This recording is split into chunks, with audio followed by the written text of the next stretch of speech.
मन्नाथ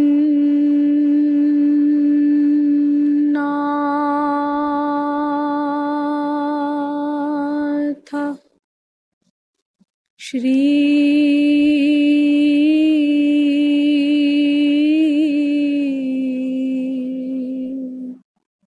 जगन्नाथ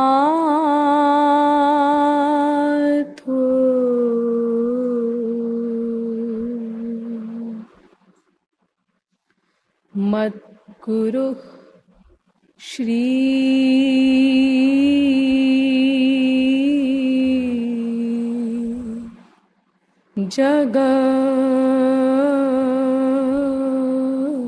जगद्गुरु मदात्मा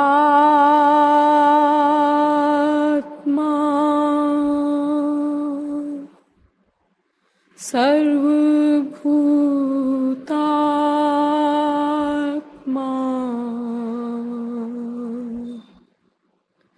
कृपा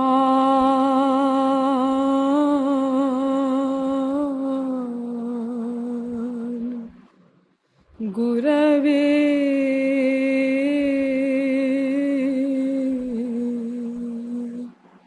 नमः।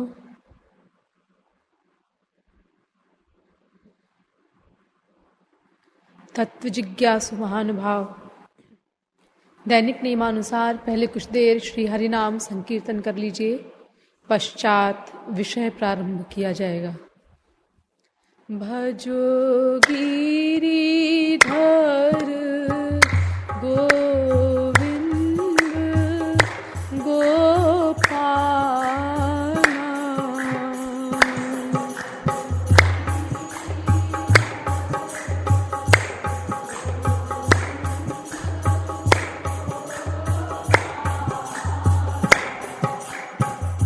भजो गिरिधर गोविंद गोपाला,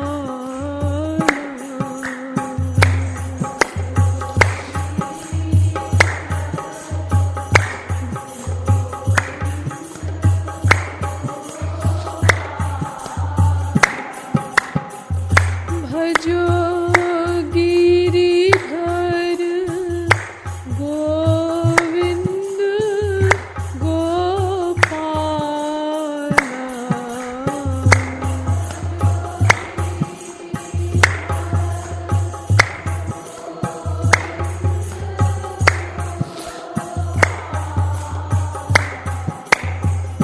भजो गिरिधर गोविंद गोपाला,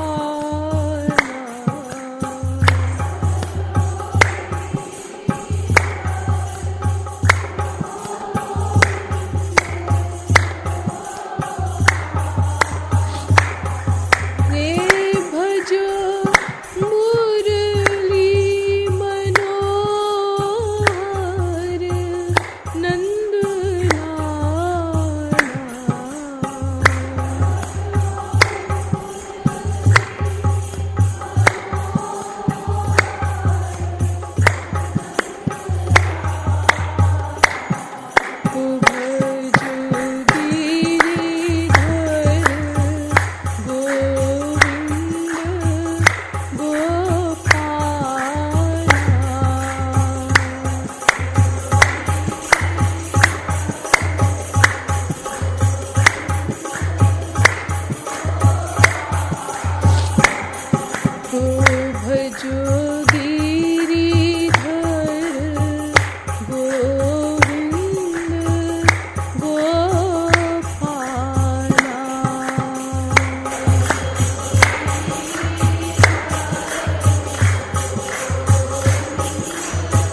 बोलिए वृंदावन बिहारी लाल की, बोलिए जगत गुरु श्री कृपालु जी महाराज की।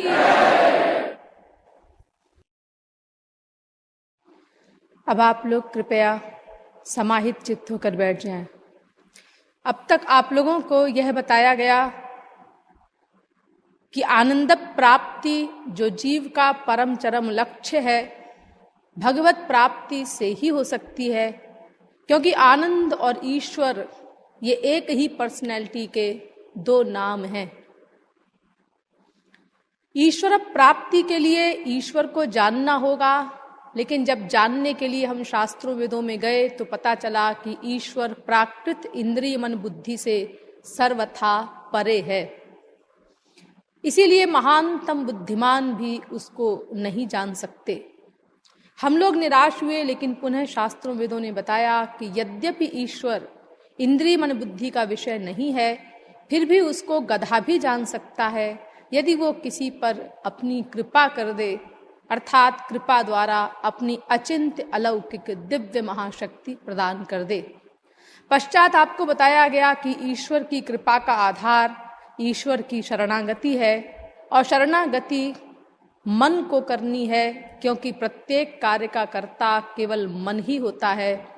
लेकिन मन अनादिकाल से संसार में आसक्त है, इसीलिए ईश्वर के शरणागत करने के लिए पहले मन को संसार से विरक्त करना होगा। एतदर्थ संसार के स्वरूप पर गहराई से विचार किया गया और बताया गया कि संसार में ब्रह्मलोक तक न कहीं सुख है न कहीं दुख है, ऐसा हमको निश्चय करना होगा। तब हमारा मन संसार से राग द्वेष रहित होगा, विरक्त होगा, और तब ऐसा विरक्त मन भगवान की शरणागति करने के लिए एक श्रोत्रीय ब्रह्मनिष्ठ महापुरुष की आवश्यकता महसूस करता है। अर्थात वेद से लेकर रामायण तक समस्त धर्म ग्रंथों ने बताया कि ईश्वरीय पथ पर प्रैक्टिकल चलाने का कार्य विरक्ति के बाद भी केवल वास्तविक महापुरुष ही कर सकता है।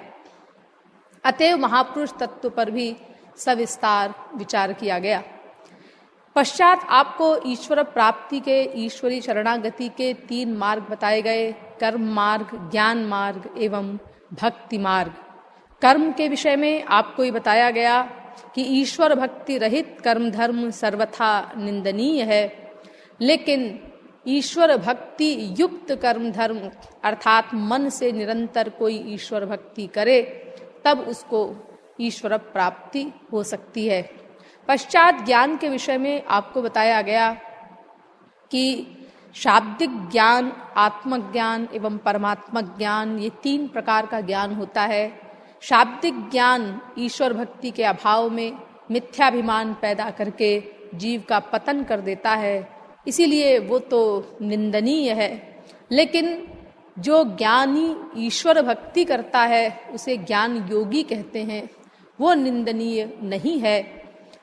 लेकिन ज्ञान योग भक्ति योग की अपेक्षा अत्यंत क्लिष्ट है, ये हमको पहले विचार कर लेना चाहिए।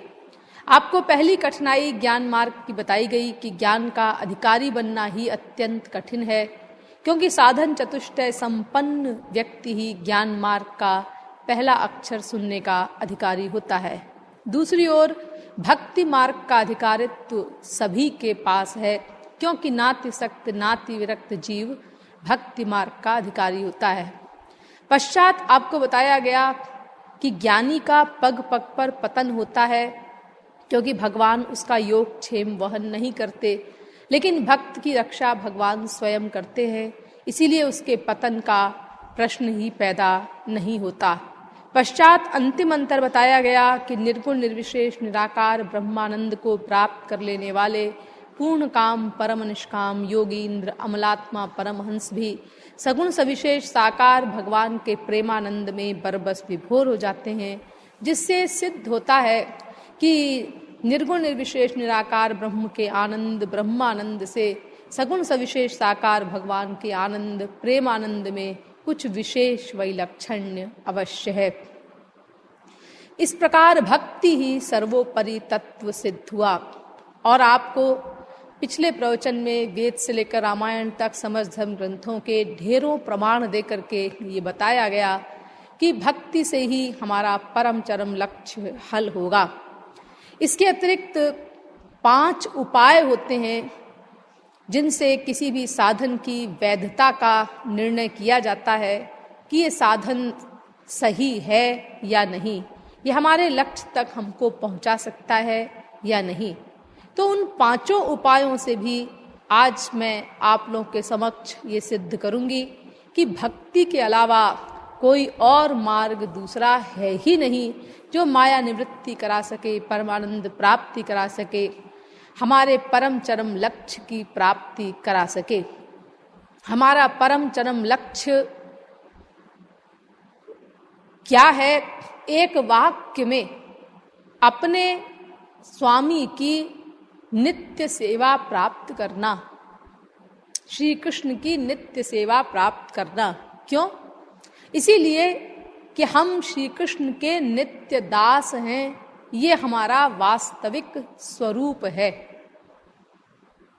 दास भूतमिदं तस्य जगत् स्थावर जंगमम श्रीमन्नारायणः स्वामी जगतां प्रभुरीश्वरः। पद्म पुराण। दास भूता हरेरेव नान्यस्यैव कदाचन। पद्म पुराण। दास भूताः स्वतः सर्वे ह्यात्मानः परमात्मनः नान्यथा लक्षणं तेषां बन्धे मोक्षे तथैव च। जीवेर स्वरूप होय कृष्णेर नित्य दास। चैतन्य चरितामृत। जीव भवदंघ्रि सेवक। विनय पत्रिका। अर्थात प्रत्येक जीव श्री कृष्ण का नित्य दास है, यही उसका ओरिजिनल रूप है। इसीलिए उसका लक्ष्य क्या हुआ? अपने स्वामी की सेवा का अधिकार प्राप्त कर लेना, श्री कृष्ण की सेवा का सौभाग्य प्राप्त करना, यही परम चरम लक्ष्य है जीव का। तो ये लक्ष्य भक्ति से ही हल होगा, कर्म या ज्ञान से नहीं हो सकता। क्यों?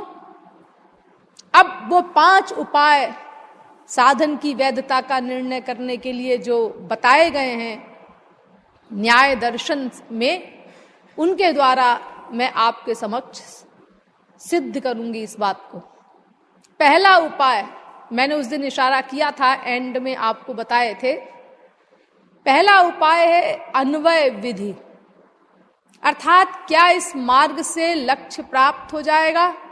यानी वो मार्ग ऐसा हो जो हमें हमारे लक्ष्य तक पहुंचा सके, इसको अन्वय विधि कहते हैं। दूसरा व्यतिरेक विधि।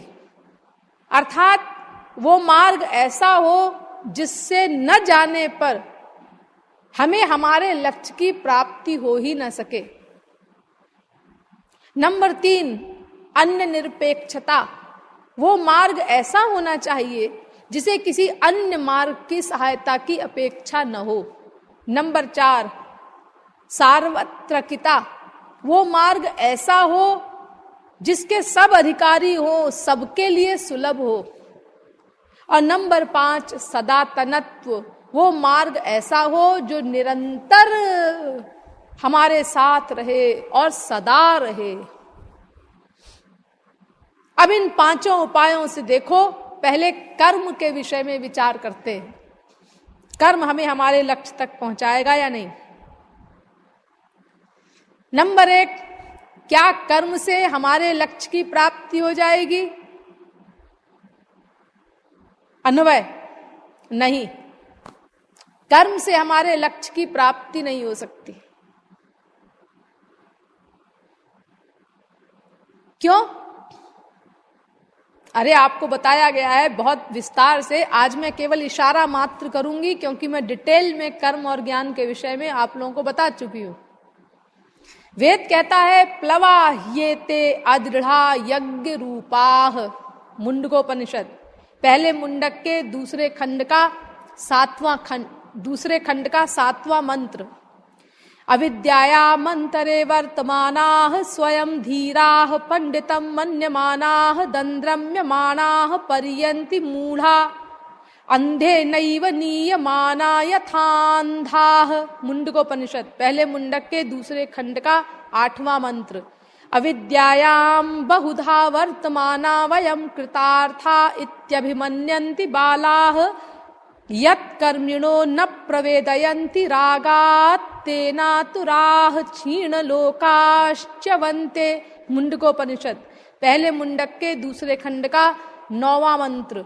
इष्टापूर्तम मन्यमाना वरिष्ठम नान्यत् श्रेयो वेदयन्ते प्रमूढ़ाः नाकस्य पृष्ठे ते सुकृतेनुभूत्वेमं लोकम हीनतरं वाविशन्ति। मुंडकोपनिषद पहले मुंडक के दूसरे खंड का 10वां मंत्र।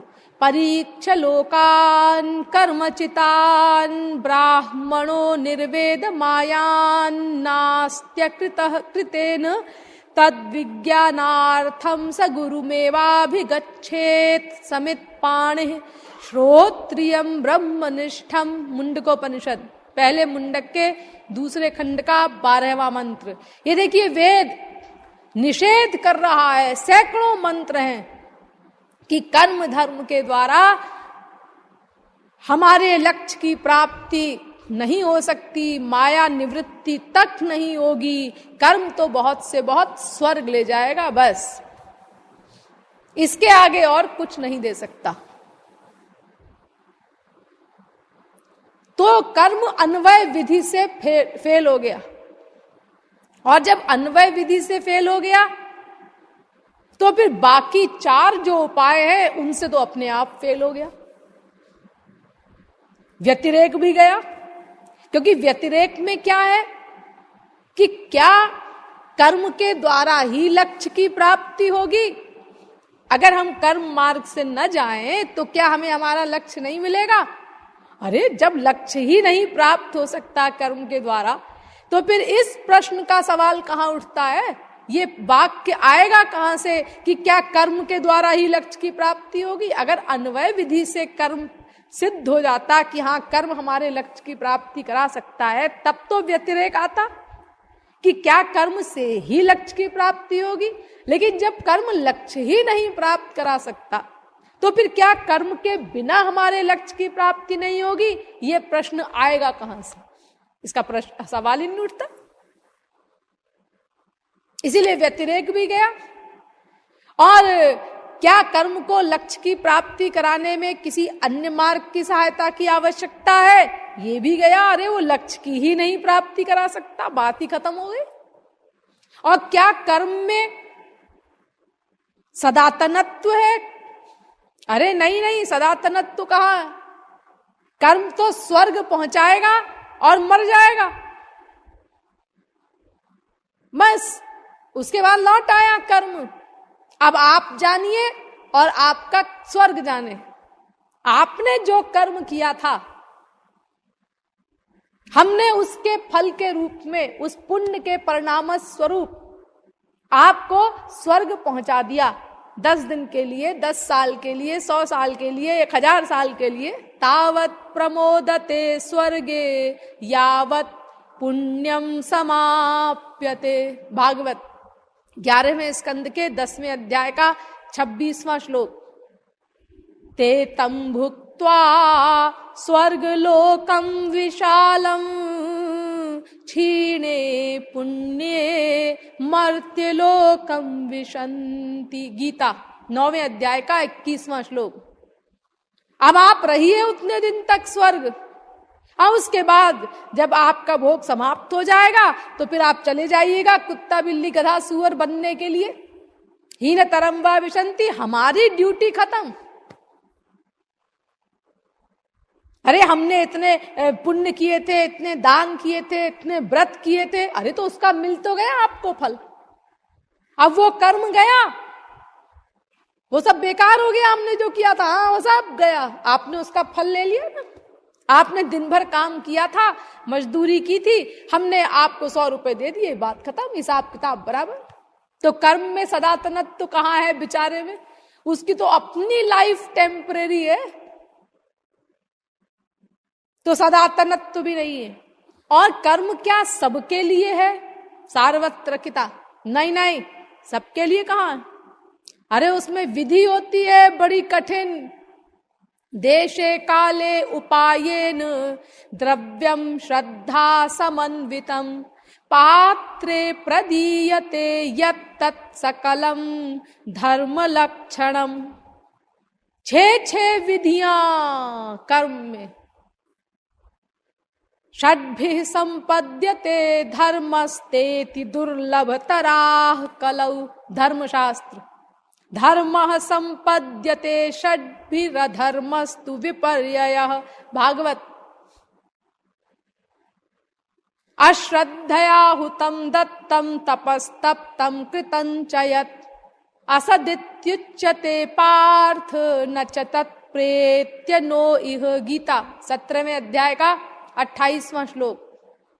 दुष्टः शब्दः स्वरतो वर्णतो वा मिथ्या प्रयुक्तो न तमर्थमाह स वाग्वज्रम यजमानम हिनस्ति यथेन्द्र शत्रुः स्वरतो पराधात वेद। अर्थात 6 विधियां हैं कर्म में, और फिर एक एक विधि के अंदर अनेक विधियां हैं, और उनमें अगर एक भी विधि में जरा सी भी त्रुटि हो जाए तो फल मिलना तो दूर, दंड मिलेगा आपको। एक राजा थे, उनका नाम था नृग। बहुत दान करते थे, करोड़ों गायों का दान किया उन्होंने ब्राह्मणों को। तो एक बार उन्होंने एक ब्राह्मण को गाय का दान किया, और वो गाय वापस आ गई भागकर, और राजा की अन्य गायों में मिल गई। अब राजा को तो पता नहीं, उन्होंने अगले दिन उसी गाय को एक दूसरे ब्राह्मण को दान कर दिया। अब उस ब्राह्मण का घर भी उस पहले ब्राह्मण के गांव में था। तो पहले वाले ब्राह्मण ने इस गाय को दूसरे ब्राह्मण के यहां बंधा हुआ देखा, तो उसने पहचान लिया कि ये तो वही गाय है जो हमको राजा ने दान दिया था। तो उसने कहा ये तो मेरी गाय है, मुझे दान दी थी राजा ने। उन्होंने कहा नहीं नहीं, हमको दान दिया है राजा ने। ऐसा कैसे? बोले ऐसा कैसे हो सकता है, ये तो हमको दिया था, ये हमारी गाय है। तो दोनों आए राजा के पास और राजा को बताया। तो राजा नृग ने कहा कि अरे वो अनजाने में ऐसा हो गया होगा, वो गाय आपके यहाँ से आ गई होगी और गायों के झुंड में मिल गई होगी, तो हमने अपना उसको आपको दे दिया, दूसरे ब्राह्मण को दे दिया।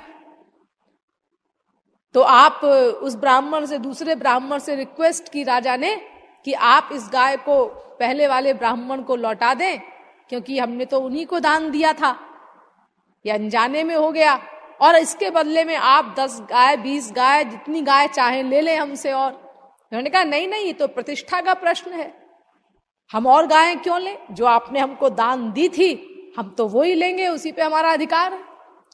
तो पहले ब्राह्मण से कहा कि आप ही मान जाइए, आप दूसरी गाय ले लीजिए। उन्होंने कहा नहीं नहीं, ऐसा कैसे ले? अरे आपने हमको दान दिया है, बाकायदा मंत्र पढ़ करके संकल्प किया है, हम तो वही गाय लेंगे। दोनों में से जब कोई नहीं माना तो राजा ने फैसला कर दिया कि भाई पहले ब्राह्मण को दान दे दिया जाए, पहले ब्राह्मण को गाय लौटा दी जाए, क्योंकि गाय तो लीगली उसी की है, हमने उसी को पहले दान दिया है। अब वो अनजाने में जब लौट आई गाय और हमें पता नहीं चला तो दूसरे ब्राह्मण को दे दिया गया, लेकिन गाय तो उसी की है, पहले ब्राह्मण की। तो दूसरे ब्राह्मण ने राजा को शाप दे दिया कि तू दान देकर के लौटाने की बात करता है, जा गिरगिट हो जा। तो इतने बड़े दानी को गिरगिट बनना पड़ा उस दान के परिणाम स्वरूप। फिर कृष्णावतार में जाकर के भगवान श्री कृष्ण ने उनका उद्धार किया गिरगिट की योनि से। यानी देखो इतने कड़े कड़े नियम होते हैं ये दान में, यज्ञ वगैरह में, और जरा सी भी गड़बड़ हो जाए तो फिर दंड मिलता है। नरक के स्थान पर, वो स्वर्ग के स्थान पर आपको नरक पहुंचा दिया जाएगा, इतना नुकसान हो जाएगा आपका। तो भला सब लोग कर्म के अधिकारी कहाँ हैं कि उन सब विधियों का ठीक ठीक पालन कर सके? अरे तेति दुर्लभ तराह कलऊ, धर्मशास्त्र कहते हैं एक भी विधि सही सही होनी इस कलयुग में असंभव सी ही समझनी चाहिए। इतना कठिन है ये कर्म। अरे कर्म में एक चीज है मंत्र, उन विधियों में वो मंत्र ही सही बोलने वाला शायद दिया लेकर ढूंढने पर कहीं मिले तो मिले संपूर्ण विश्व में, जो सही सही स्वरों का उच्चारण कर सके। हमारे महाराज जी के अलावा पता नहीं कोई होगा कि नहीं, मुझे तो डाउट है। अगर होगा भी तो कोई एक दो दो चार कहीं हुए तो हुए। एक बार बंगाल से एक बहुत भारी विद्वान, बहुत पुरानी बात है, काशी में आया था, संस्कृत का पंडित। तो वहां बड़े बड़े संस्कृत के विद्यार्थी, बड़े योग्य जो थे, वो सब इकट्ठे हुए। तो उसने प्रश्न किया कि गायत्री मंत्र सही सही बोलना आप लोगों में से कितने लोगों को आता है, एकदम सही सही? तो बहुत सारे थे, उनमें से कुछ खड़े हुए इस विश्वास के साथ कि हमें बिल्कुल सही सही आता है। वो पढ़ते थे, बाकायदा सीखते थे, लेकिन सब में उसने गलती निकाल दी। देखो यहां ये स्वर आपको गलत लगा है, ये स्वर गलत है, हर एक में गलती निकाल दी उसने। वही गायत्री मंत्र जिसको घर घर में आजकल बच्चों को भी सिखा देते हैं। इतने कड़े कड़े कानून हैं, और एक स्वर भी गलत हो गया तो सवाग वज्रम यजमानम हिनस्ति, वो यजमान का नाश कर देता है फल मिलने की बजाय, ये वेद कहता है। तो सार्वत्रिकता कहां है कर्म में? इसीलिए पांचों विधियों से कर्म फेल हो गया। यह विधेय नहीं हो सकता, हमारी लक्ष्य प्राप्ति का मार्ग नहीं है कर्म। और ज्ञान, अब नंबर 2, क्या ज्ञान हमको हमारे परम चरम लक्ष्य श्री कृष्ण की नित्य सेवा की प्राप्ति करा सकता है? क्या ज्ञान के बिना श्री कृष्ण की सेवा नहीं मिलेगी? ज्ञान को किसी अन्य मार्ग की अपेक्षा तो नहीं है? क्या ज्ञान सदा रहेगा अनंत काल तक? क्या ज्ञान सबके लिए सुलभ है? अब ये पांचों उपायों से ज्ञान पर भी विचार कर लो। क्या ज्ञान से श्री कृष्ण सेवा प्राप्त होगी? नहीं, अन्वय विधि से फेल हो गया ज्ञान। क्योंकि ज्ञान के बारे में मैंने आपको बताया था कि ज्ञान मार्ग का तो अंतिम परिणाम है आत्मज्ञान, अपने आप का ज्ञान। और अपने आप के ज्ञान से, माया से ही छुटकारा नहीं मिलता। श्री कृष्ण सेवा तो बहुत आगे की बात, मोक्ष तक नहीं मिलेगा ज्ञानी को। वो तो परमात्मा ज्ञान से मिलता है। इसीलिए ज्ञानी की माया निवृत्ति नहीं हो सकती बिना भक्ति के। ये मैंने आपको बताया था बहुत डिटेल में, अब दोबारा से बताने की जरूरत नहीं। तो अन्वय विधि से ज्ञान मार्ग फेल हो गया, और जब ज्ञान मार्ग अन्वय विधि से फेल हो गया तो बाकी 4 विधियों से तो हो ही गया। वो पॉइंट्स चारों लगा लो। जब लक्ष्य की प्राप्ति ही नहीं करा सकता तो बाकी कोई पॉइंट और कैसे आएगा? व्यतिरेक भी गया अभी, क्योंकि मैंने आपको बताया ना, व्यतिरेक में तो ये है कि क्या ज्ञान के द्वारा ही, यानी इस मार्ग से ही लक्ष्य की प्राप्ति होगी? अगर हम किसी और मार्ग से जाएं तो क्या हमारा लक्ष्य नहीं मिलेगा? इसको व्यतिरेक कहते हैं। तो जब ज्ञान से लक्ष्य ही नहीं मिलेगा तो फिर ये प्रश्न पैदा ही नहीं होता दूसरा वाला। इसीलिए इससे भी गया ज्ञान, और बाकी सब बातें भी गई। क्या ज्ञान उसको लक्ष्य की प्राप्ति कराने में किसी और मार्ग की सहायता की आवश्यकता है? अरे लक्ष्य ही नहीं प्राप्त करा सकता ज्ञान, तो ये प्रश्न भी कहां से आता है? उसका तो अगर भक्ति भी करे ज्ञानी तो मोक्ष मिल जाएगा बहुत से बहुत, बस। और वो भी कब मिलेगा? ध्यान दीजिए, ज्ञानी अगर भक्ति भी करता है तो भी उसको श्री कृष्ण की सेवा नहीं मिलेगी, केवल मोक्ष मिलेगा। और वो भी कब? अगर वो श्री कृष्ण को, ध्यान दीजिए, अगर वो श्री कृष्ण को निर्गुण ब्रह्म मान करके शरणागत होता है।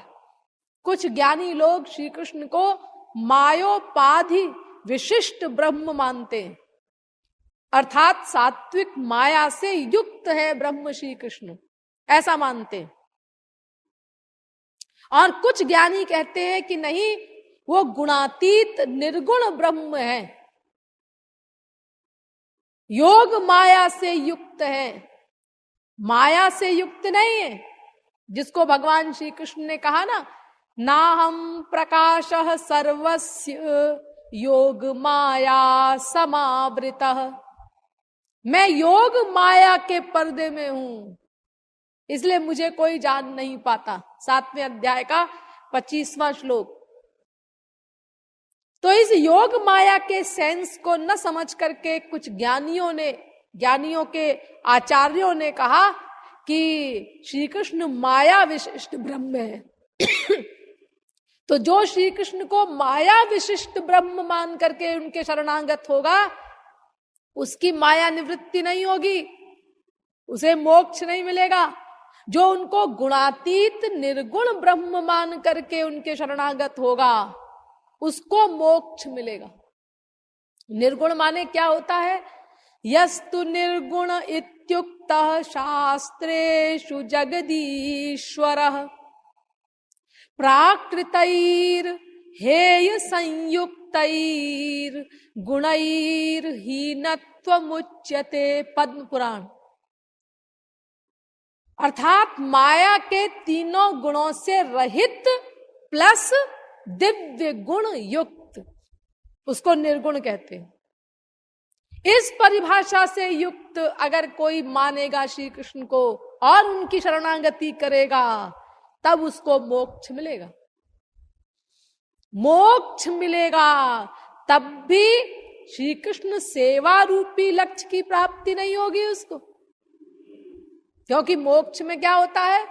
वेद कहता है यथा नद्यः स्यन्दमानाः समुद्रे स्तम गच्छन्ति नाम रूपे विहाय तथा विद्वान नाम रूपाद विमुक्तः परात् परम पुरुषमुपैति दिव्यम। अर्थात जैसे नदी समुद्र में मिलती है अपना नाम रूप खो करके, ऐसे ही वो ज्ञानी ये शरीर, इंद्रियां, मन, बुद्धि इन सब से रहित हो करके ब्रह्म में लीन होता है। परात् परम पुरुषम उपैति, परात् पर पुरुष को प्राप्त होता है। यानी अंतःकरण निवृत्त हो गया। न शरीर है, न इंद्रियां है, न मन है, न बुद्धि है।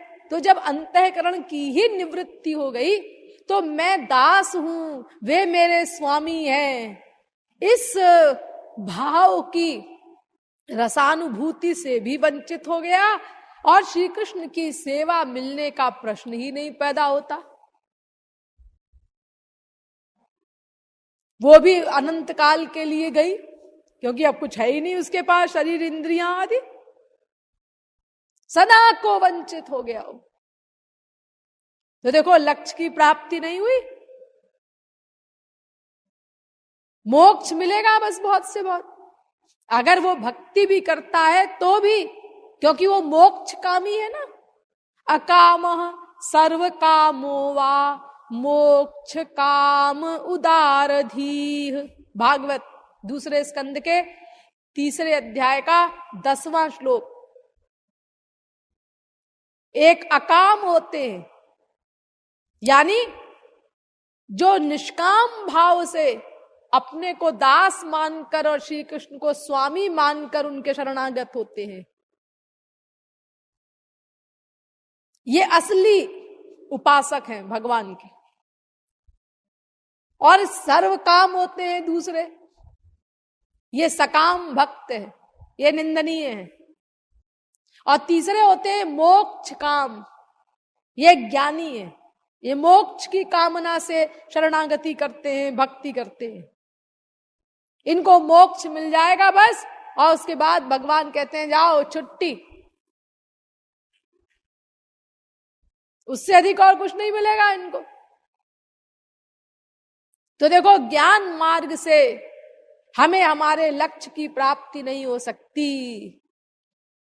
ज्ञान मार्ग फेल हो गया। और ज्ञान मार्ग में सदातनत्व भी नहीं है कि वो सदा रहे। ज्ञान ने अज्ञान को समाप्त कर दिया, उसके बाद ज्ञान स्वयं मर जाता है। ये भी हमने आपको बताया था। दुई माया एक विद्या, अपर अविद्या तात राधे राधे। जाति अविद्या ज्ञान ते,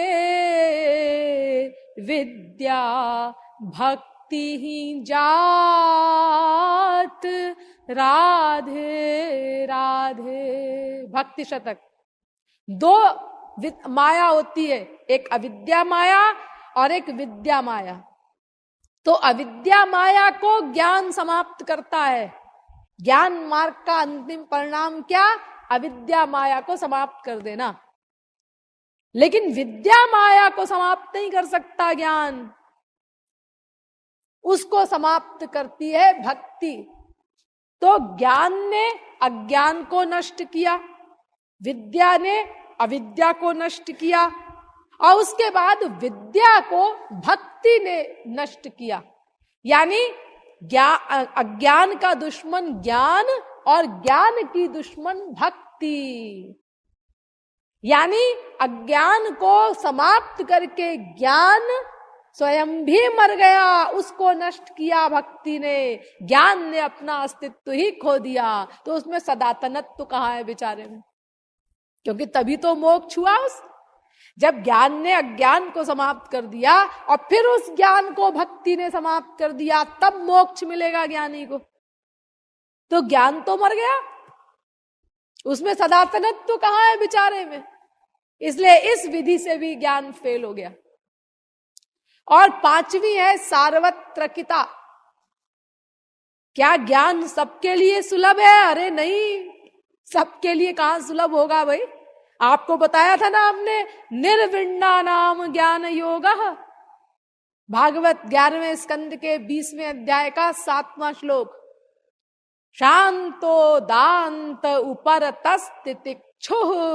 इन 4 साधनों से कोई संपन्न हो जाए, तब वो ज्ञान मार्ग में कदम रखने का पहला अधिकारी होता है।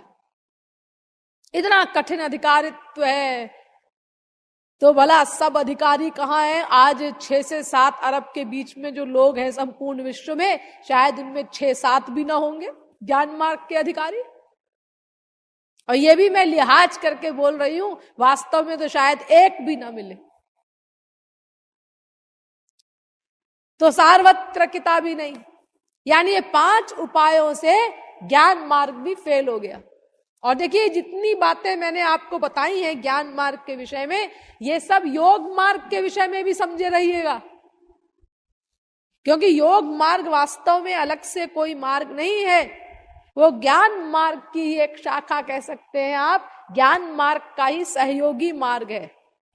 इसीलिए वेदों में 3 ही मार्गों का निरूपण है, कर्म, ज्ञान और भक्ति। जैसे ज्ञान का अंतिम परिणाम है अपने स्वरूप का ज्ञान, ऐसे ही योग का भी अंतिम फल है स्वरूपे वस्थानम, अपने स्वरूप में स्थिति कर देना। माया निवृत्ति नहीं करा सकता योग भी। उसके लिए जैसे ज्ञानी को सगुण सविशेष साकार भगवान की भक्ति शरणागति करनी पड़ती है, ऐसे ही समाधि सिद्धि रीश्वर प्रणिधानात् योग दर्शन का सूत्र है। ऐसे ही उस योगी को भी ईश्वर की शरणागति करनी पड़ेगी, भक्ति करनी पड़ेगी, तब माया निवृत्ति होगी।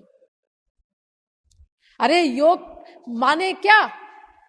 योग कहां पहुंचाता है? बहुत से बहुत। लक्ष्य क्या है योग की साधना का? चित्त वृत्ति निरोध। योगश चित्त वृत्ति निरोधा। और चित्त वृत्ति निरोध तो हो ही नहीं सकता। वो लोग कहते हैं बस देखो देखो देखो, शून्य को देखो देखो देखो, सोचना बंद करो बंद करो बंद करो और निर्विकल्प हो जाओगे। हाँ ठीक है, आप निर्विकल्प हो जाएंगे कुछ देर को, मानते हैं, लेकिन ऐसी निर्विकल्प अवस्था तो गधों को भी मिलती है बिना कुछ किए। कब? गहरी नींद में। देखो जब आप लोग गहरी नींद में सोते हैं, स्वप्न भी नहीं देखते, तो उस समय इसी अवस्था में तो आप रहते हैं ना। आपको सुख मिलता है ना दुख मिलता है, कोई फीलिंग नहीं, चुप, कोई मन का वर्क नहीं। और इसी अवस्था में पहुंच गए, टेम्परेरी, परमानेंट तो मिलेगी नहीं, तो फिर क्या फायदा हुआ इतनी मेहनत करने का? तो केवल भक्ति ही एकमात्र अभिधेय है। अन्य किसी मार्ग से उस परम चरम लक्ष्य की प्राप्ति नहीं हो सकती। इसीलिए कोई भी मार्ग भक्ति के अलावा वास्तविक अभिधेय नहीं है। वास्तविक अभिधेय, वैसे तो अभिधेय है ही है। कोई कहे कि भाई हमको स्वर्ग चाहिए, बताइए कर्म अभिधेय है कि नहीं? हाँ है, लेकिन पांचों प्रकार से नहीं है। पांचों प्रकार से नहीं है, व्यतिरेक विधि से फेल हो गया। क्योंकि कर्म से जो स्वर्ग मिलता है, तो व्यतिरेक माने क्या कर्म से ही स्वर्ग मिलेगा? नहीं, भक्ति से मिलेगा। वो स्वर्ग हमारी भक्ति भी दे देगी आपको। यत् कर्म भीर यत् तपसा ज्ञान वैराग्य तश्चयत् योगेन दान धर्मेण श्रेयो भिरितरैरपि सर्वं मद्भक्ति योगेन मद्भक्तो लभतेऽञ्जसा स्वर्गापवर्गम मद्धाम कथंचित यदि वांछति। भागवत 11वें स्कंद के 20वें अध्याय का 32वां एवं 33वां श्लोक। अर्थात जो भी आपको चाहिए, कर्म का फल, ज्ञान का फल, योग का फल, कर्म योग आरु ज्ञान को जो भी फल श्रुति गाय राधे राधे। अनायास बिनु मांगे भगत सकल फल पाय राधे राधे। भक्ति शतक। यानी जो भी फल है अन्य किसी मार्ग का, वो आपको भक्ति से बिना मांगे मिल जाएगा। आपको कर्म, हे कर्मी जी आपको स्वर्ग चाहिए, हाँ, वो भक्ति भी दे देगी आपको स्वर्ग। हे ज्ञानी जी आप मोक्ष चाहते हैं, हाँ, तो अगर आपका ज्ञान मार्ग मोक्ष दे भी दे, ये भी हम मान लें, तो क्या ज्ञान से ही मोक्ष मिलेगा? नहीं नहीं, भक्ति से भी मिल जाएगा। जो भी फल है किसी भी साधन का, भक्ति से आपको सब कुछ मिल जाएगा। इसीलिए व्यतिरेक विधि से कर्म ज्ञान आदि फेल हो गए।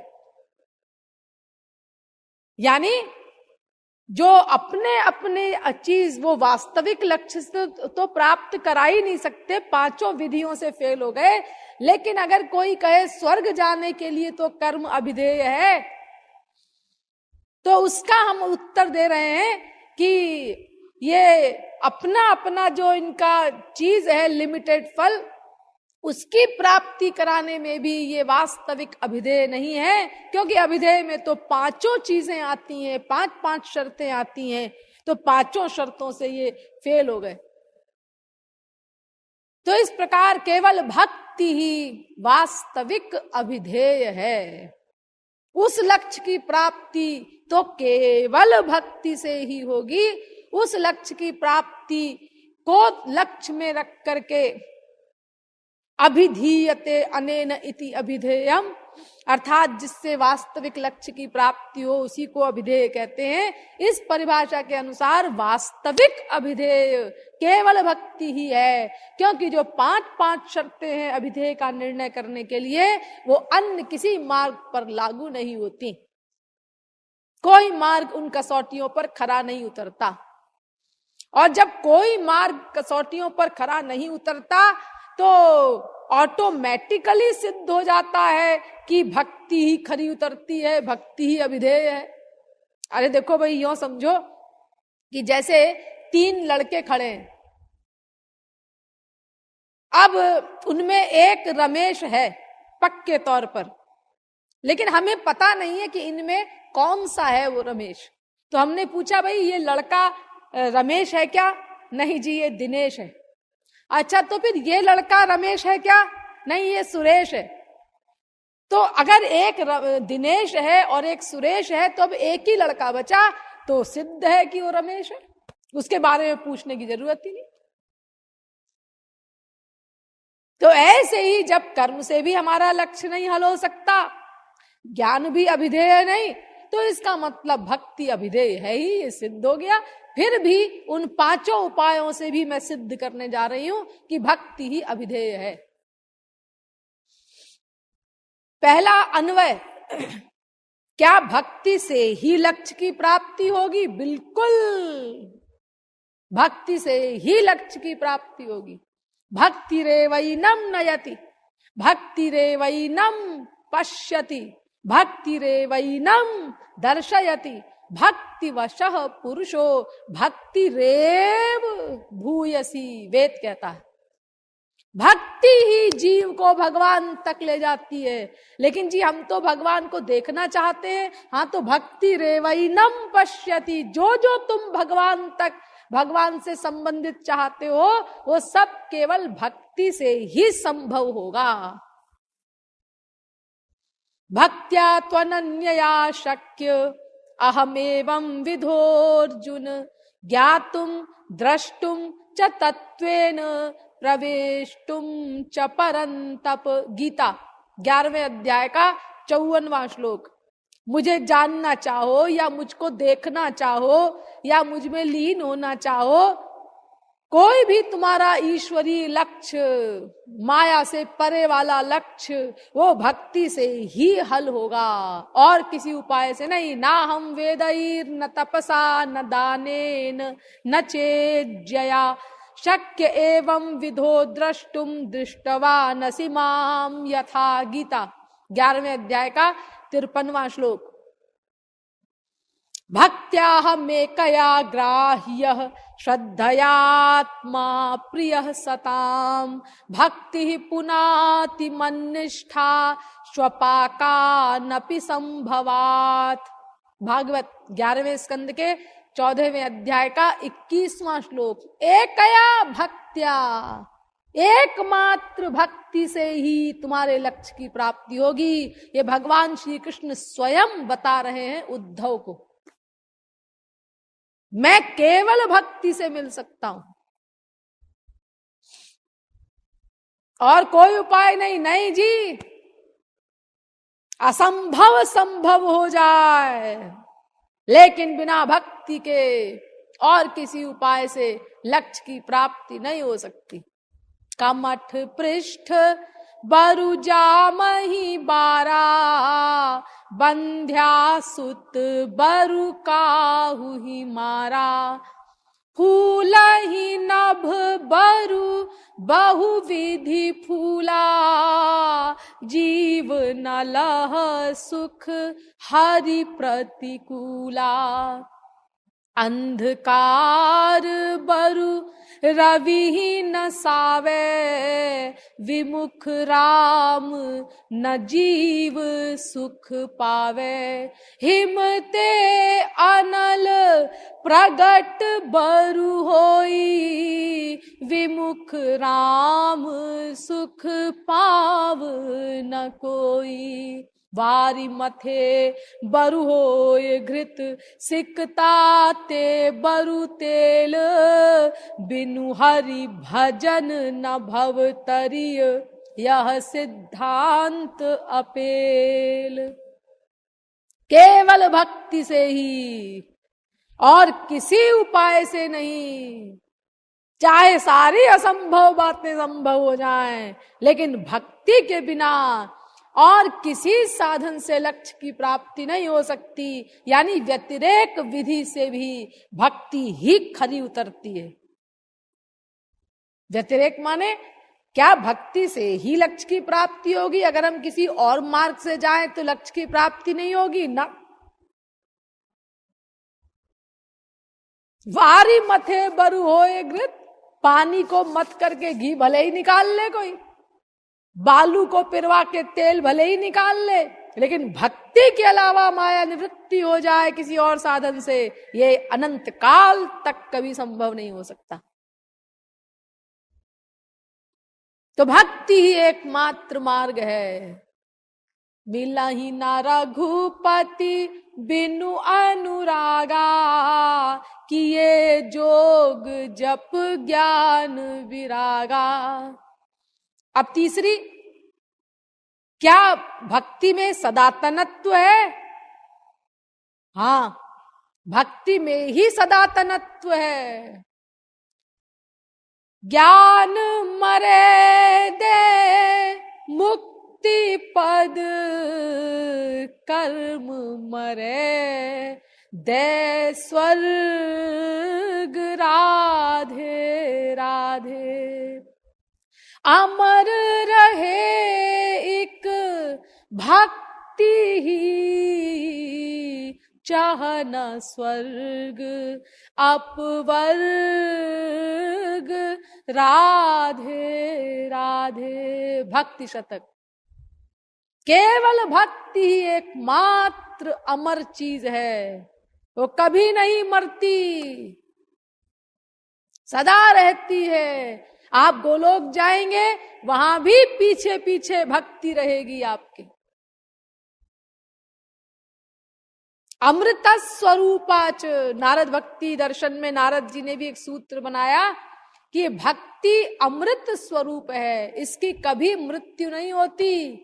बाकी सारे साधन मृत हो जाते हैं, कर्म स्वर्ग से पहुंचा करके खुद मर जाता है, ज्ञान अज्ञान को समाप्त करके खुद मर जाता है, योग भी स्वरूप में अवस्थान करा करके स्वयं मर जाता है, लेकिन भक्ति साधनावस्था में भी रहती है, सिद्धावस्था में भी रहती है, हर समय हर एक जगह अनंत काल तक रहती है भक्ति। जैसे इस समय आप राधे राधे कर रहे हैं, ऐसे ही भगवत प्राप्ति के बाद भी करेंगे राधे राधे, यहां तक कि स्वयं पूर्णतम पुरुषोत्तम भगवान श्री कृष्ण तक करते हैं राधे राधे, और कहां तक कहा जाए। ये भक्ति सदा तनत्व रखती है, सदा रहती है। महाप्रलय में भी ये भक्ति रहती है, परव्योम में, दिव्य परव्योम में, भगवान के गोलोक में सदा रहती है ये, इसकी मृत्यु कभी नहीं होती। और पांचवी शर्त, क्या भक्ति में सार्वत्रिकता है? अरे हर प्रकार से सार्वत्रिकता भक्ति में है, और केवल भक्ति में ही है। अब उसके विषय में थोड़ा सा डिटेल से समझ लीजिए। देखिए, कोई भी हो, कैसा भी हो, कितना ही बड़ा पापात्मा हो, लेकिन भक्ति का अधिकार सबको है, एक सा।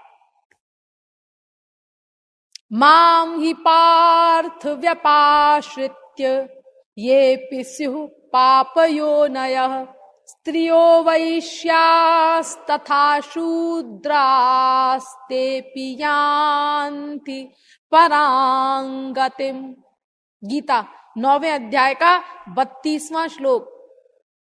पुंस्त्वे स्त्रीत्वे विशेषो वा जाति नामाश्रमादयः न कारणं मद्भजने भक्तिरेव हि कारणम्। पुरुष नपुंसक नारी नर जीव चराचर कोई सर्व भाव भज कपट तजी मोहि परम प्रिय सोई। रामायण। कोई हो, सबको अधिकार है, और वो कैसा भी हो। अहोवत स्वपचोतो गरीयान् यज्जिह्वाग्रे वर्तते नाम तुभ्यं ते पुस्तपस्ते जुहुवुः सस्नुरार्या ब्रह्मानुचुर्नाम गृणन्ति ये ते। भागवत 3 स्कंद के 33वें अध्याय का 7वां श्लोक।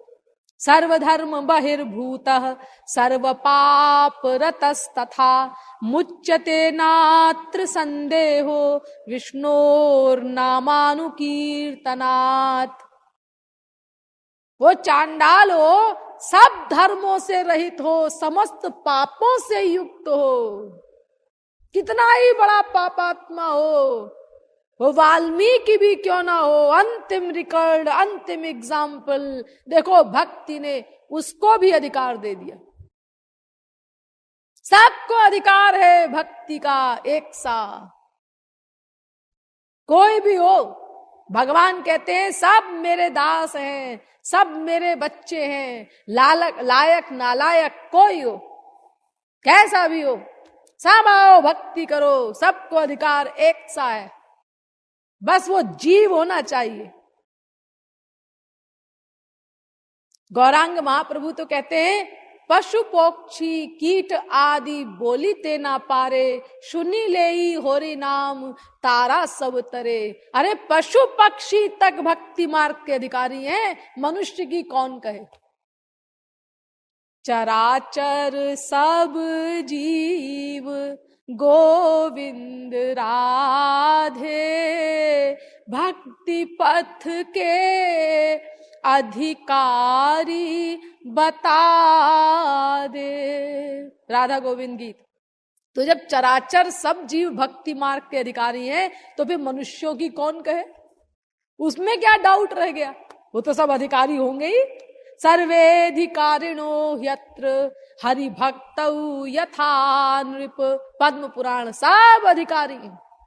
शास्त्रतः श्रूयते भक्तौ नृमात्रस्याधिकारिता। भक्ति रसामृत सिंधु। मनुष्य मात्र अधिकारी है। थोड़ा डिटेल में समझ लीजिए इसको। देखिए, ज्ञानी को भी भक्ति में अधिकार और अज्ञानी को भी भक्ति में अधिकार। अज्ञानी हो या ज्ञानी गोविंद राधे, दोनों अधिकारी भक्ति पथ के बता दे। रागी हो विरागी हो गोविंद राधे, दोनों अधिकारी भक्ति पथ के बता दे। मायाबद्ध माया मुक्त गोविंद राधे, दोनों अधिकारी भक्ति पथ के बता दे। साधक हो या सिद्ध गोविंद राधे, दोनों अधिकारी भक्ति पथ के बता दे। सदाचारी दुराचारी गोविंद राधे, दोनों अधिकारी भक्ति पथ के बता दे। योगी हो भोगी हो गोविंद राधे, दोनों अधिकारी भक्ति पथ के बता दे। कर्मी ज्ञानी योगी आदि गोविंद राधे, सब अधिकारी भक्ति पथ के बता दे। सब साधनों में सब गोविंद राधे, अधिकारी नहीं सबको बता दे। बाकी साधनों में अधिकार नहीं है सबका, लेकिन भक्ति पथ का अधिकार सबको है। भक्ति के अधिकारी गोविंद राधे, पतितों से ब्रह्मा तक सब हैं बता दे। भक्ति पथ का अधिकार सबको है।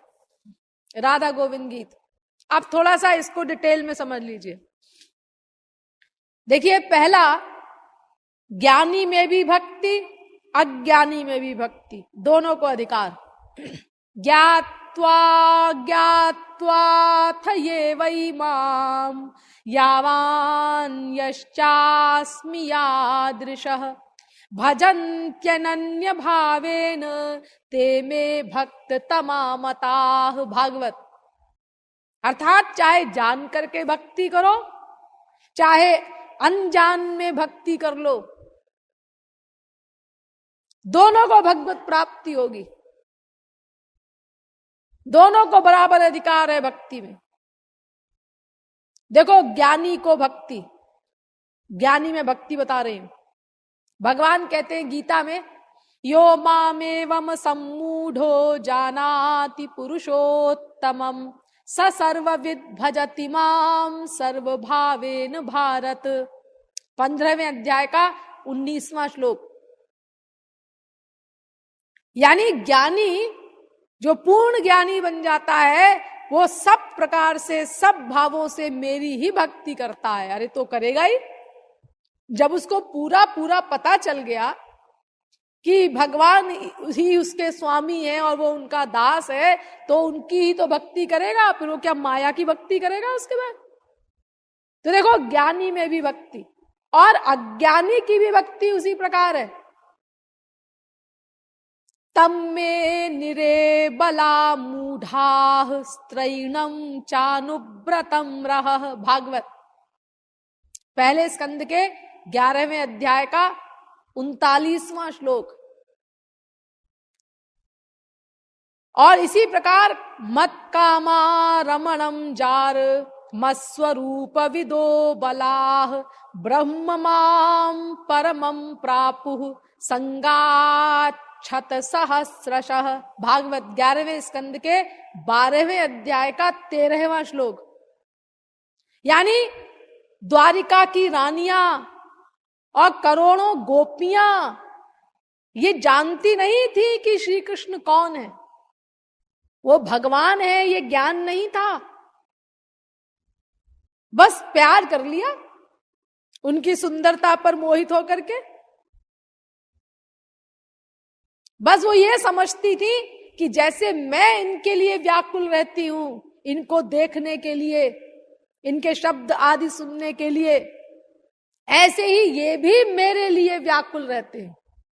अब कोई ऋषि मुनि योगी, कोई विद्वान इस बात को सुने तो क्या कहेगा? ए भोंदू भट्ट गोपी, अंगूठा छाप, निरक्षर भट्टाचार्य, मलमूत्र का पिटारा, तुझे देखने के लिए ब्रह्म व्याकुल होगा?